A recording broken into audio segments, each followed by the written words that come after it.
There was a time in my life when I felt completely stuck. Not because I didn't know what I wanted. I knew.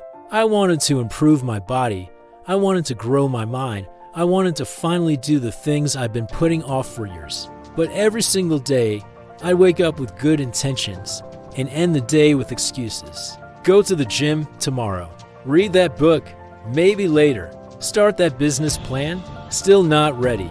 I thought I was lazy. I thought I lacked discipline.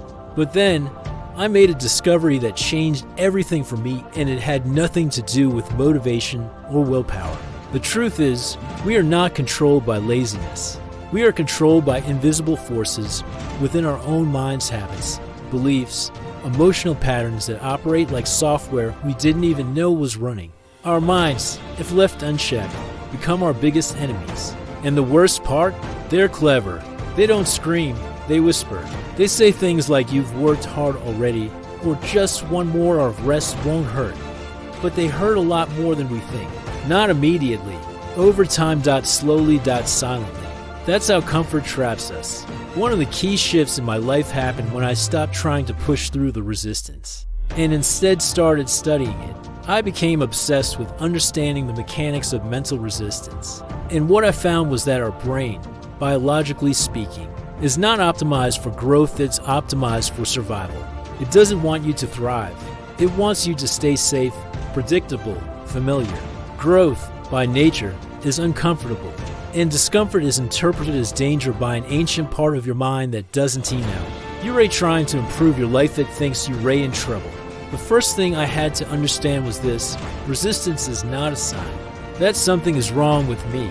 It is a signal that I am stepping into the unknown, and the unknown is the only place where growth can happen. But the mind fights that. It throws up excuses, distractions, emotional discomfort. Why?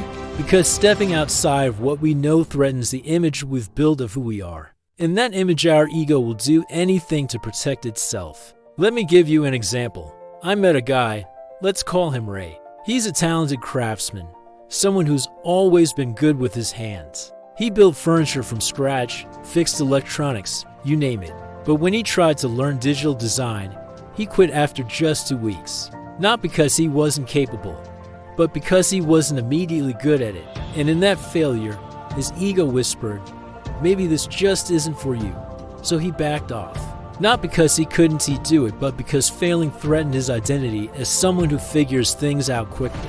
We all do this. Every time we start something new, there's a little voice inside that says, if I'm not great right away, maybe I'm not meant to do this. But that's not truth, that's fear.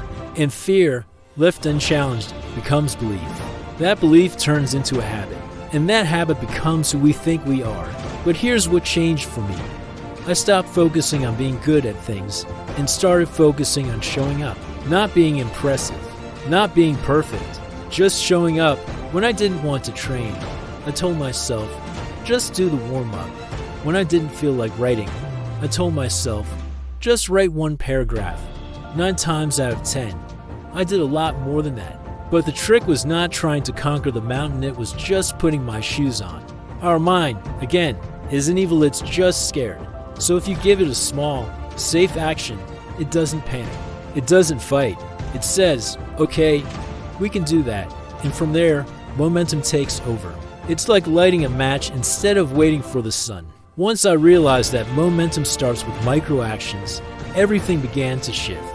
I stopped judging myself for not doing enough and instead celebrated consistency. And here's what no one tells you: consistency is not built on motivation.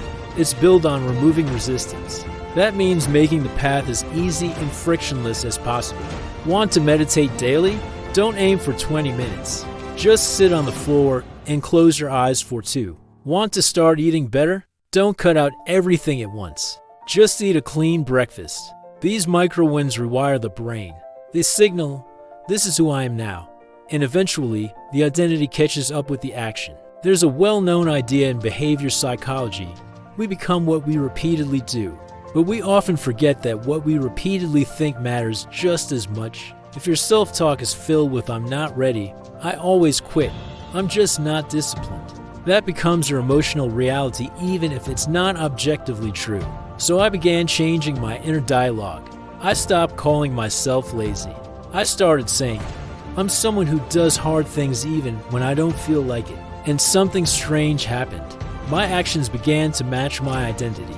Let's be honest, there will always be days when you're not feeling it. When your bed feels warmer than your ambitions. When your phone screams louder than your goals. On those days, your mind will try to convince you that quitting is reasonable, that resting is earned. But here's the hard truth. Most of the time, rest is not what we need. What we need is traction. We don't need to escape. We need to engage, even if it's just for 5 minutes. There's a guy I admire. He's a high-altitude rescue pilot, not exactly a philosopher. But he once told me something that stuck with me. He said, when things get overwhelming up there, I don't try to fix the whole situation. I just find the next right move. That changed how I approach hard days. Don't win the day. Just win the next 10 minutes. Win the next breath, the next rep, the next word on the page. The real problem is that we often wait to feel like it. We wait for motivation like it's a bus that's going to arrive on time. But motivation is not a reliable friend. Action creates motivation, not the other way around. You move first, and then the feelings follow. That's how it works. The more I leaned into this, the less I felt like a slave to my own mind. I wasn't waiting to feel brave, focused, or inspired. I acted, and those feelings grew from the action. Now, if any of this is resonating with you, pause for a second. Think about one thing you've been avoiding. Just one. Maybe it's something simple like organizing your space, or starting a workout routine, or having a tough conversation. What's the next micro action you can take today to move 1 inch closer? Share it with us in the comments. Seriously, we read them all. Don't just listen passively. This is a forge we sharpen each other. Leave your commitment below, even if it's small, especially if it's small. And hey, if this kind of content speaks to the part of you that knows you were made for more. If you're tired of surface level motivation and want to rebuild yourself from the inside out, subscribe to Mental Forge now. We don't do fluff, we do truth. Every week, we bring real conversations, deep psychology, and tools that actually work.